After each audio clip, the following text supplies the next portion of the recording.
Hello and thank you for joining us. I'm Cody Proctor. This is the KREM 2 News Week in Review, where each weekend we bring you the headlines from the past week here in the Inland Northwest. Let's get started with one of the biggest news stories of the past few days.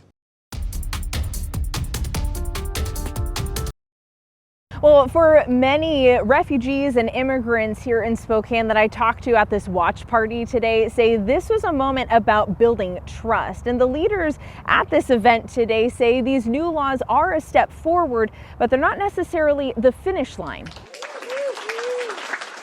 The two public safety bills signed by the governor today came about after increased ICE enforcement. There is no more appropriate place to sign this legislation than right here. Spokane community members gathered this afternoon to watch and celebrate the bills getting signed into law. It meant a lot for the immigrant community. House Bill 2165 makes it a gross misdemeanor for impersonating an officer. If you're not a law enforcement officer, it needs to be illegal to wear something that gives the impression that you are. And House Bill 5855 bans all law enforcement from wearing face coverings.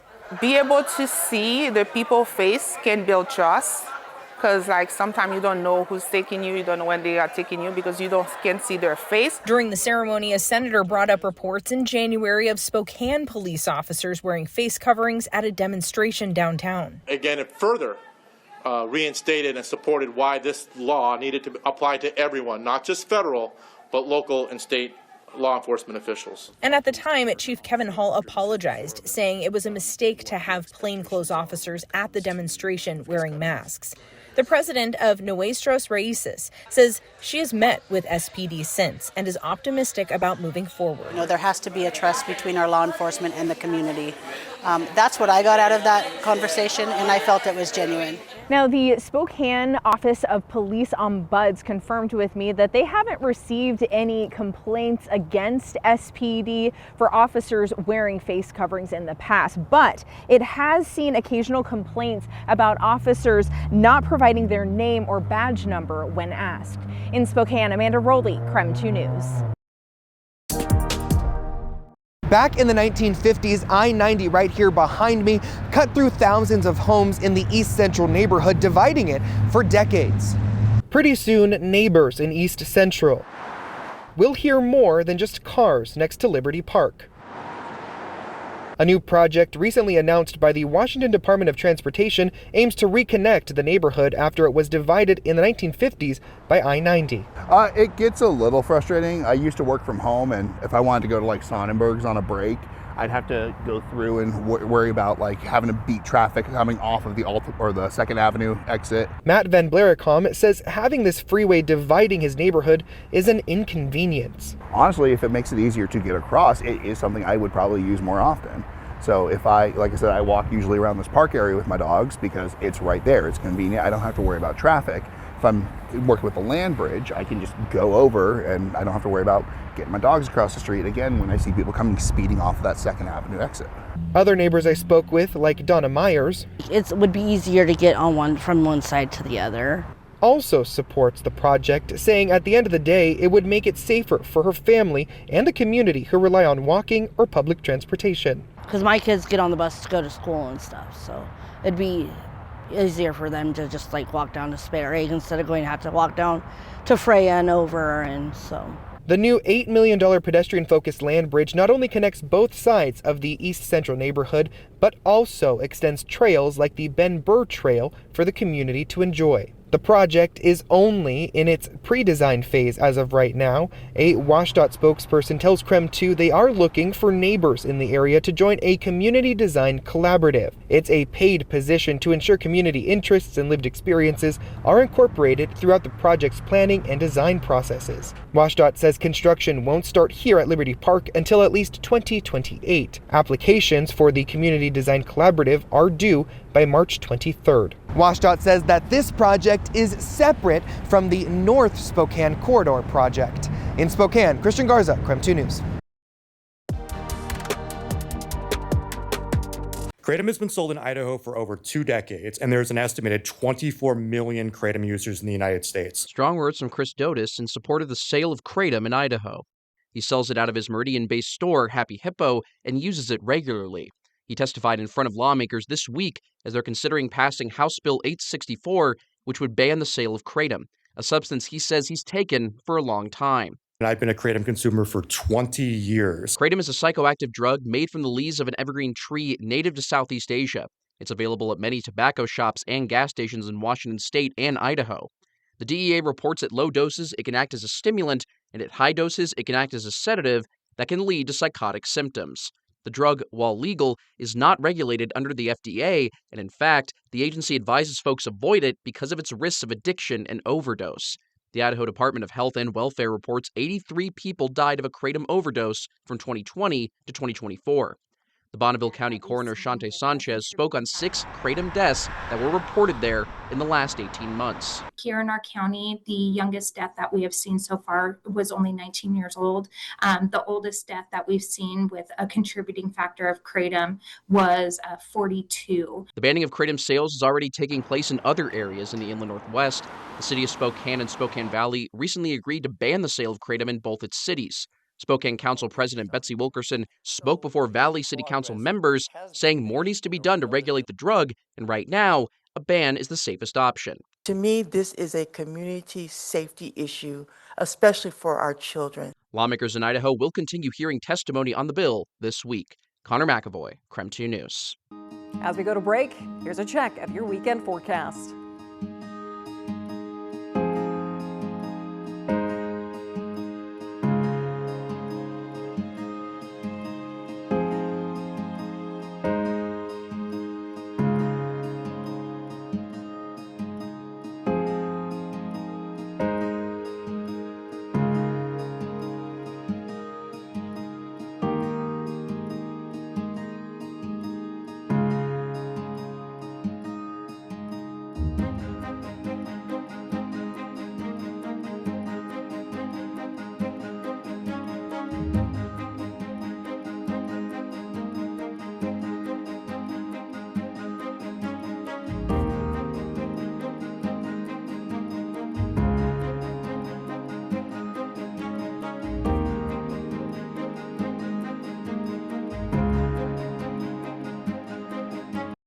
Welcome back to the KREM 2 News Week in Review. It's been a busy week across the inland Northwest, so let's catch you up on some of the news you might have missed. This was a very historic happening in Spokane when this happened. Debbie Novak recalls the moment she heard the news of Otto Zem's death on March 20th, 2006. 2 teenagers called 911 to report a man acting suspiciously near the ATM outside of a North Spokane gas station. That man was 36-year-old Zem. He was a mentally disabled janitor and frequent customer. Carl Thompson was the SPD officer who responded to the call and confronted Otto, who then beat him in the store with his baton. Otto died 2 days later from a lack of oxygen to the brain. Thompson was convicted of using excessive force and lying to investigators. The city settled the case for just under $1.7 million, and the Department of Justice investigated, ordering SPD to change training and internal reviews. It's a loss Novak says stays top of mind for her and other community members who remember his story. We've had a lot of deaths at the hands of police, but what happened to Otto was so over the top and so egregious. Now, Novak, alongside other members of the Washington Coalition for Police Accountability, as well as Citizen 926, are holding a community memorial for Otto on Friday, March 20th, the 20-year anniversary of his death. Folks are invited to attend from 5:30 to 6:30 p.m. at Mission Park. It was a frequented spot for Otto as a child, where a plaque was installed in 2012 to honor his memory. There will be guest speakers who have family members who've died at the hands of police and Snickers bars handed out to honor his reported last words. Otto's last words that we know of was, before he died, was, "All I wanted was a Snickers bar." It's an issue Novak takes personally, having experienced a similar loss herself. I'm an impacted family member. I lost my son, David Novak, at the hands of police back in 2019. She hopes the memorial helps keep Otto's memory alive and furthers the coalition's mission to hold law enforcement accountable. His untimely death and his horrible death, the way he had to have suffered, it really has brought a lot of police reform and change across the state. Connor McAvoy, KREM 2 News. Well, Spokane Public Schools and Spokane Parks officials announced their first few top priority projects for the Together Spokane initiative happening this year and into early 2027. Now, right next to me, I am actually at Cannon Hill Park right now. This is a top of mind project this year for Spokane Parks. That's what I'm told. A new irrigation system. Right now, crews manually are dragging out hoses to water this area. So this is one project that will kick off Together Spokane. Now, some other things that Together Spokane is top of mind for projects will be across 28 different parks and facilities. Spokane Public School Superintendent Adam Swinyard says the first few projects he's excited about are the all-weather fields with lights that will go into Shadle Park High School and 2 other undetermined sites. They're also continuing demolition of Adams Elementary and modernizing North Central High School. Now, Spokane Parks Director Garrett Jones says their biggest 2026 project is a new park at Meadow Glen, with bidding underway and construction expected to begin late summer. Jones added Parks is asking the community to prioritize playgrounds first or restrooms first for upgrades at Westgate and Friendship Parks, while also moving forward with irrigation projects like at Cannon Hill, like I mentioned, and hiring more park rangers and maintenance staff. That community engagement part will be really, really important. We want to hear what people think. We want to get their ideas. We want to make sure that we've talked to lots of different stakeholder groups, because sometimes a little tweak makes a facility usable for a completely different activity and a completely different group of citizens. Bigger projects like Meadow Glen Park or Harmon or Minnehaha or Grant, those will be an every other year type investment. So one year we'll do one big project, the next year we'll do a lot more smaller projects to save up for that next big project that following year. Now, Superintendent Swinyard says inflation was a huge consideration on deciding what projects came first. He describes stretching the dollar was important for each project. Now, again, tonight, that Phase 1 projects for Together Spokane will be addressed and presented at the Spokane Public Schools regular school board meeting. That's at 6 p.m. tonight. For right now, I'm going to enjoy hanging out with these ducks and geese back here. For now, reporting at Cannon Hill Park, Regan Gallo, KREM 2 News.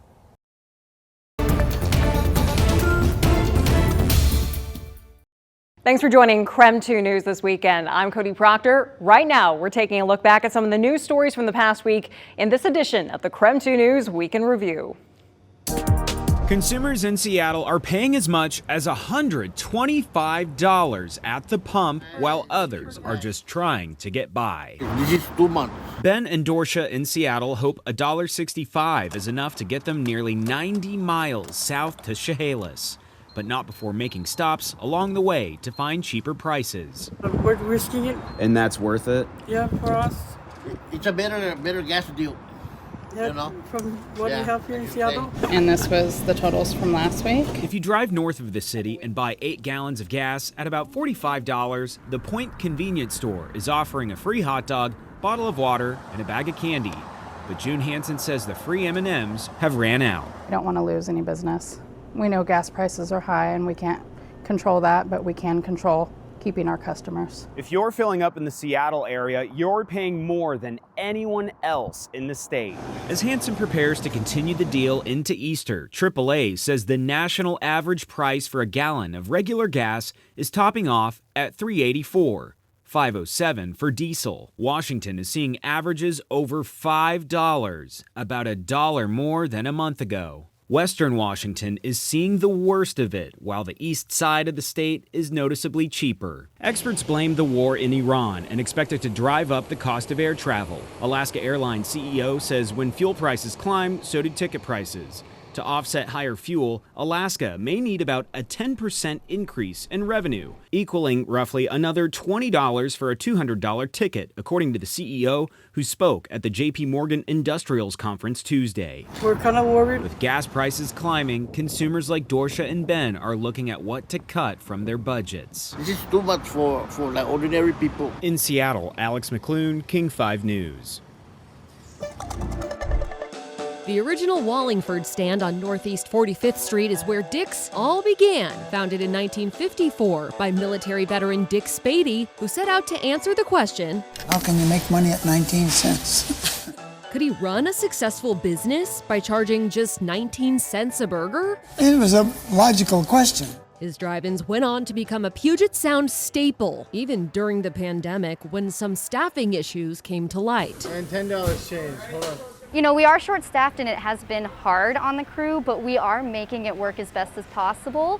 But more people would be amazing to add to our team. But another woman they would eventually add to their team now claims staff were at times required to work more than 3 hours without a paid rest break and more than 5 hours without a meal break. Both are required under Washington law. A labor law professor says these violations are common. We see all the time restaurant workers who are on their feet for 6, 7, 8 solid hours without having a break for rest or for meals. The former employee also claims Dick's failed to pay overtime and that she was denied sick leave. Her lawsuit was filed a month ago as a class action, meaning anyone who's worked at Dick's in the last 3 years is entitled to join. One of the very first things that happens in that litigation is that the plaintiff says it's not just us. There's a large enough group that you, judge, should certify this as a class. Dick's CEO, Jasmine Donovan, says the company can't comment on active litigation, but is reviewing the claims, adding, quote, "We value our employees and are committed to operating with integrity and in compliance with all applicable laws." Welcome back. Before we wrap up this edition of the KREM 2 News Week in Review, we want to remind you that you can get the latest newscasts and weather forecasts anytime on KREM 2 Plus. It's free to watch and download on Roku, Amazon Fire, and on Apple TV. Now, here's one more story before we go. Here at the State Women's Prison, behind these high fences wrapped with barbed wire, some women are working towards a new life, one class at a time. Congratulations, everyone. We did it. Caps, gowns, and diplomas, a graduation ceremony for around 40 women earning GEDs, high school diplomas, and vocational degrees from Olympic College. I am graduating from technical design as a dean list. These graduates spent time in school while serving time in prison. I'd rather do my time than let my time do me. Jessica Hanlon will soon be released after serving a nearly 2-year sentence for second-degree robbery. She also received her GED and several other certifications behind bars. She says getting an education is one way she's working to change her life for herself and her family. Different places, people, and things, you know. I'm changing counties, so I have a better chance. You know, I don't want that life anymore, so a different life is something that's very important to me. Last year in Washington, nearly 900 incarcerated people earned GEDs and high school diplomas, while more than 100 earned post-secondary degrees. The agency's mission is improving public safety by positively changing lives, and a big piece of that is education. Carrie Figuera is the Associate Superintendent of Programs for the Washington Correction Center for Women. Over 95% of the people incarcerated are going to get out, and they're going to be in our communities, and so part of creating better neighbors is helping remove those barriers to employment with things like education. The recidivism rate at the women's prison is 16%, meaning about 1 in 6 return to prison within 3 years of release. That rate is 10% lower than the statewide average. They hope programs like this can help decrease it further. Just giving people another tool in their tool belt and doing whatever we can to support them to go out and be successful. People graduating say no matter your past, it's important to not give up. If you do the most while you're here, then you already are set for when you get out. It's possible to do anything. And if you can do it in here, you can do it anywhere. Thank you so much for spending a part of your weekend with us on the KREM 2 News Week in Review. Be sure to keep it here on KREM 2 for more news and weather updates. I'm Cody Proctor. Thanks for watching.